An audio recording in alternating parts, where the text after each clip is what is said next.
સરસ્વતી. સુંદર કોઈ ગાયન કરતો હોય તેના કંઠમાં સરસ્વતી, તો માતા સરસ્વતીની જીહવા પર કોણ? એ મારો મહાદેવ છે. માતા સરસ્વતીના કંઠમાં કોણ? ભગવાન મહાદેવ છે.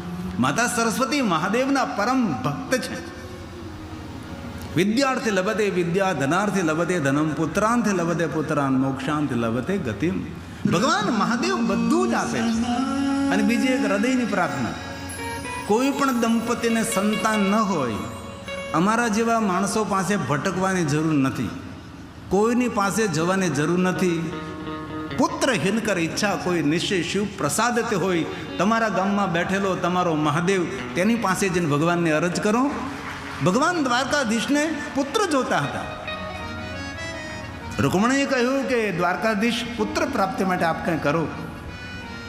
ઉપમન્યુ ઋષિની પાસે ગયા. ઉપમન્યુ ઋષિએ દ્વારકાધીશને કહ્યું કે દ્વારકાધીશ, પુત્ર મેળવવા માટે તો મહાદેવની સાધના કરવી પડે.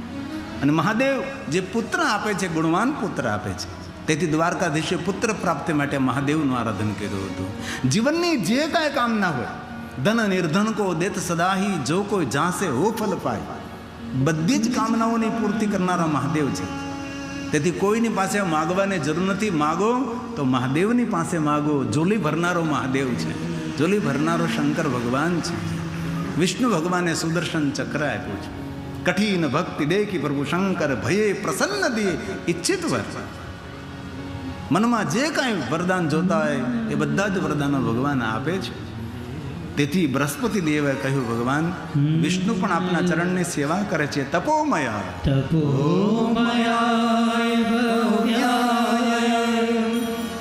શિવા શ્રેષ્ઠાય, ભગવાન વિષ્ણુજી આપના ચરણની સેવા કરે છે. એવા મહાદેવજી વ્યાલ પ્રિયાય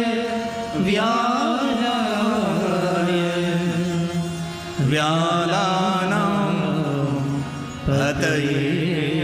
વ્યાલનો અર્થ થાય સર્પ. શું કહ્યું? વ્યાલાનામ પતયે. ક્યારે પ્રશ્ન થયો કે ભગવાન મહાદેવજી એટલા મોટા મોટા સર્પોને ક્યું શા માટે ધારણ કરે છે? વાસુકી કંઠ ભૂષણમ પન્નગ ભૂષણમ, મોટા મોટા સર્પોને ધારણ કરનારા શા માટે? વ્યાલ પ્રિયાય નમઃ, વ્યાલાય નમઃ, વ્યાલાનામ પતિએ નમઃ. વ્યાલનો અર્થ થાય છે સર્પ. અસુરો જ્યારે નાગકન્યાઓને લૂંટી રહ્યા હતા અને નાગકુળની હત્યા કરી રહ્યા હતા, ત્યારે પ્રધાન જે મુખ્ય જે નાગ હતા એ બધા જ ભગવાન મહાદેવની પાસે પહોંચી ગયા અને મહાદેવને જઈને કહ્યું કે મહાદેવ, અમારા કુળની રક્ષા કરો. અસુરો બધા જ અમારી કન્યાઓને લૂંટી રહ્યા છે, અમારા કુળનો નાશ કરી રહ્યા છે, અમારા કુળની રક્ષા કરો. પ્રધાન જેટલા જીવિત રહ્યા હતા એ બધા જ નાગો મહાદેવની પાસે સર્પો ગયા બધાએ. મહાદેવે કહ્યું કે જેટલા તમે જીવિત રહ્યા છો એટલા બધા જ મારા શરીર ઉપર સ્થાન મેળવી લો.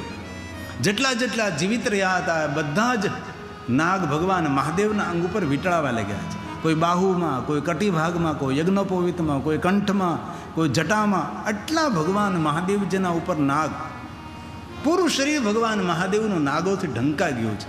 અને પૂરા નાગકુળની રક્ષા ભગવાન મહાદેવે કરી છે. કારણ કે નાગને મારવો, સર્પને મારવો, પ્રકૃતિનું ડેમેજ કરીએ છીએ આપણે પ્રકૃતિનું ખંડન કરીએ છીએ.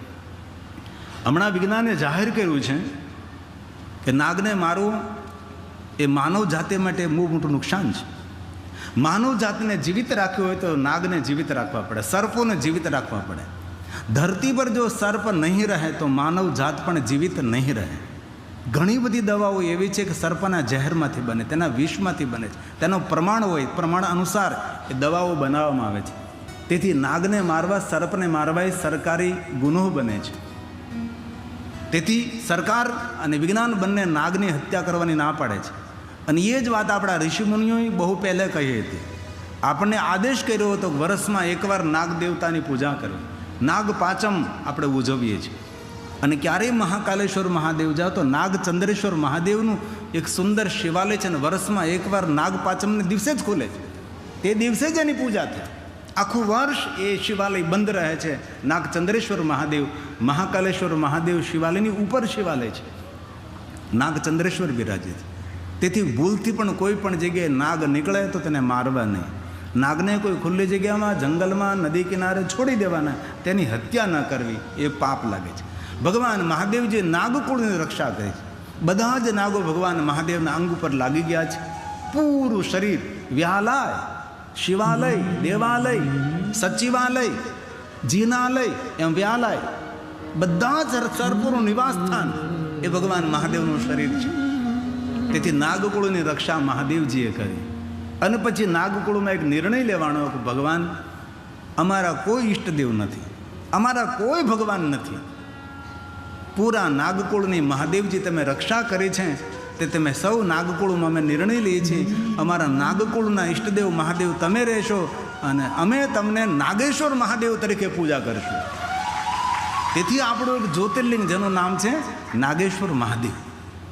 એક નાગેશ્વર આપણું દ્વારકાની બાજુમાં છે. શંકરાચાર્ય મહારાજે આદેશ આપ્યો કે આ આપણું જ્યોતિર્લિંગ છે નાગેશ્વર મહાદેવ, દ્વારકાની બાજુમાં. બીજું એક ઓઢા નાગનાથ છે મહારાષ્ટ્રમાં. અને ત્રીજું આપણું નાગનાથ છે પાકિસ્તાનમાં, દારૂકા વનમાં. સમંદરની વચ્ચે બેટ છે, ત્યાં શિવાલય છે, પણ ત્યાં આપણે જઈ શકતા નથી. એટલે આપણા આદિ જગદગુરુ શંકરાચાર્ય મહારાજે આપણને આદેશ કરી દીધો કે દ્વારકાની બાજુમાં જે જ્યોતિર્લિંગ છે એ આપણું નાગેશ્વર મહાદેવ. દારૂકા વન છે, દ્વારકાથી દારૂકા વન નથી. દારૂકા નામનો રાક્ષસ હતો, દારૂકા નામની રાક્ષસી હતી, અને એમનું બનાવેલું વન હતું, એટલે દારૂકા વન. અને દારૂકા વને ભગવાન મહાદેવ નાગનાથ બિરાજે છે. એવા ભગવાન મહાદેવજી વ્યાલોની રક્ષા કરે છે, સર્પોની રક્ષા કરે છે. તેથી દરેક સર્પોના ઈષ્ટદેવ મહાદેવ આપજો. વ્યાલાનામ પતિએ નમઃ, વ્યાલ પ્રિયાય નમઃ. આજ મને કોઈ પૂછતું હતું કે ઘરમાં જે શિવલિંગ રાખીએ તેના પર નાગ ચડાવવો જોઈએ કે નહીં ચડાવવો જોઈએ. ઘરમાં જે શિવલિંગ રાખો તે શિવલિંગને ચલિત શિવલિંગ કહેવાય. તેની સામે બેસીને પૂજા થાય. તેના પર નાગ દેવતા ન હોય તો ચાલે, તેના પર જલધારી ન હોય તો પણ ચાલે. પણ જે પ્રતિષ્ઠિત થયેલા શિવલિંગ હોય, મોટા શિવાલય હોય, ત્યાં નાગ દેવતા દિવસે ભગવાન મહાદેવના ઉપર અર્પણ કરવામાં આવે. રાત્રિના સમયે ભગવાન નાગ દેવતાને શિવલિંગથી નીચે ઉતારી લેવામાં આવે અને ગળતી દિવસમાં ચડાવવામાં આવે, અને ગરમીના દિવસોમાં ગળતી ચડાવવામાં આવે. 12 મહિના નહીં. ઉત્તર ભારતમાં જઈએ તો રાત્રે ગળતી ચડાવે ને 12 મહિના ગળતી ચડાવે. કોઈ મેળ જ નહીં. ઉત્તર ભારત ડિસ્ટર્બ થયેલો પ્રાંત છે. 700 વર્ષ સુધી મોગલ સામ્રાજ્ય રાજ્ય કર્યું, તેથી આપણા ધર્મનું ઘણું બધું ત્યાં ખંડન થયું છે. તેથી એ લોકો ઘણું બધું જાણતા પણ નથી. ઘણું બધું ત્યાં ઘટે છે. પણ આપણે ગુજરાતની અંદર ઘણું બધું સારું છે. તો બૃહસ્પતિ દેવો કહે છે ભગવાન, એવા મહાદેવ હું પ્રણામ કરું છું. વ્યાલ પ્રિયાય વ્યાલાય વ્યાલાનામ પતયે નમઃ, વ્યાલાનામ પતયે નમઃ. આ એક छोटा सा सुंदर कीर्तन गाएंगे चारू के सिंह शिव के शरण में. અમારી સુંદર રચના છે, ફક્ત 2 જ પંક્તિની છે, પણ સુંદર છે. અમે બધા ભેગા મળીને સુંદર કમ્પોઝ કરી છે અને સુંદર છે. તાલી સાથ મેં. શાબાશ શાબાશ.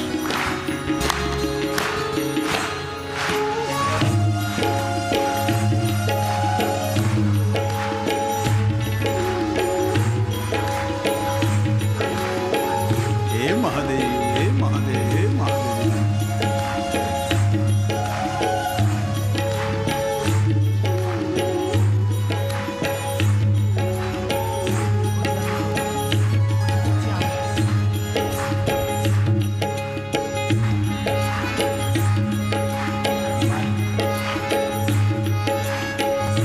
आइए भाव से आदर के साथ. हो शिव के शरण में लागिए लगन है, शिव के शरण में लागिए लगन है. अखियाँ ढूंढे तुझे दर्श दिखावे, अखियाँ ढूंढे तुझे दर्श दिखावे. शिव के शरण में लागिए लगन है, शिव के शरण में लागिए लगन है. अखियाँ ढूंढे तुझे दर्श दिखावे, अखियाँ ढूंढे तुझे दर्श दिखावे. हे महादेव हे महादेव हे महादेव महादेव महादेव महादेवेति कीर्तना सर्व पाप हरम परम महादेव महादेव महादेव महादेव महादेवेति कीर्तना शिवलोकम व्रजेन्नर महादेव महादेव महादेव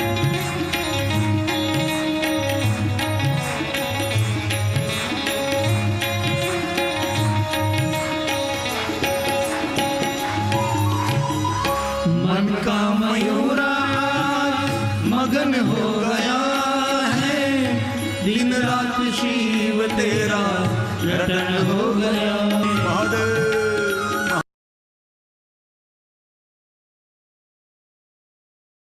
लगन है शिव के शरण में, लागी ये लगन है, अखियाँ ढूंढे तुझे दर्श दिखाने, अखियाँ ढूंढे तुझे दर्श दिखाने। हे महादेव बाबा को याद करे जीवन में फरियाद नहीं रहेगी। महादेव महादेव हे महादेव हलता चलता बेसता उठता खाता पीता उगता जागता घर में वनमा शमशान में, उठता खाता पीता उगता जागता घर में वनमा शमशान में, कोई पण अवस्था में आस्था थी महादेव महादेव महादेव महादेवेति कीर्तना भगवान महादेव तने प्रेम करे छे। हे महादेव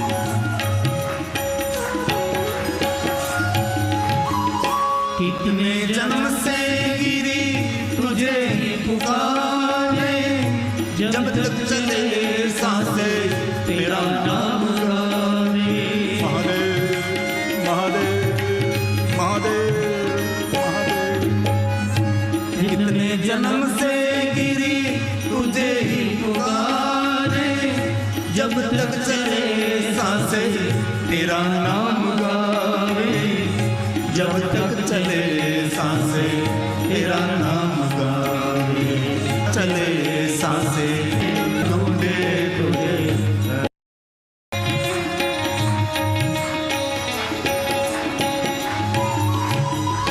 मन का मयूरा मगन हो गया है, दिन रात शिव तेरा रटन हो गया। महादेव शिव के शरण में लागी ये लगन है, अखियाँ ढूंढे तुझे दर्श दिखाने, अखियाँ ढूंढे तुझे दर्श दिखाने। हे महादेव बाबा को याद करे जीवन में फरियाद नहीं रहेगी। महादेव महादेव हे महादेव हलता चलता बेसता उठता खाता पीता उगता जागता घर में वनमा शमशान में, उठता खाता पीता उगता जागता घर में वनमा शमशान में, कोई पण अवस्था में आस्था थी महादेव महादेव महादेव महादेवेति कीर्तना भगवान महादेव तने प्रेम करे छे। हे महादेव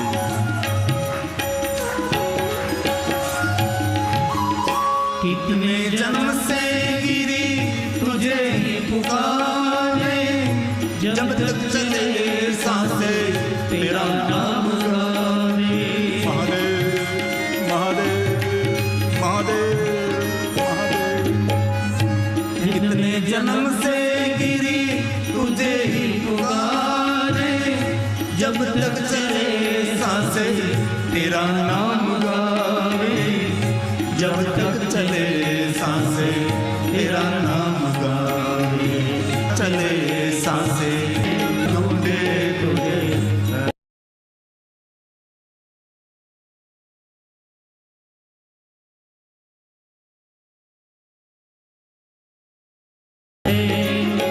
शिव के शरण में लागी लगन है, अखियाँ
सेवति भवो भव हे महादेव अन्यथा शरणं नास्ति और किसी का शरण नहीं चाहिए त्वमेव शरणं मम त्वमेव शरणं मम हे महादेव शाबाश।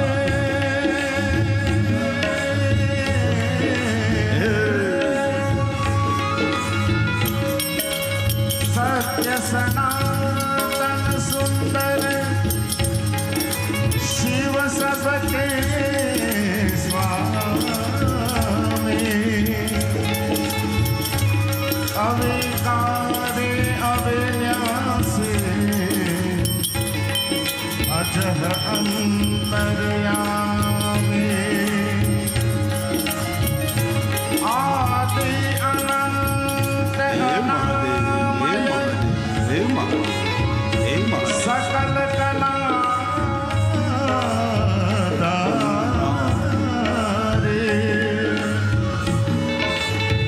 अमल रूप गोचर शिव अविचल है अविकारी नमस्ते रुद्रमल्यभूतो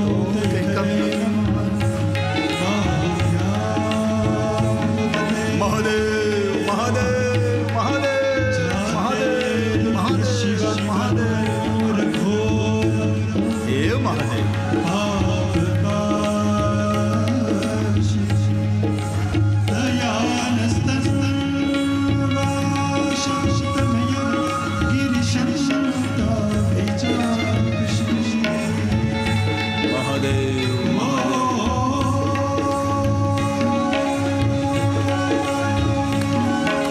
जय शिव शंकर जय जगन्नाथ करुणाकर करतार हरे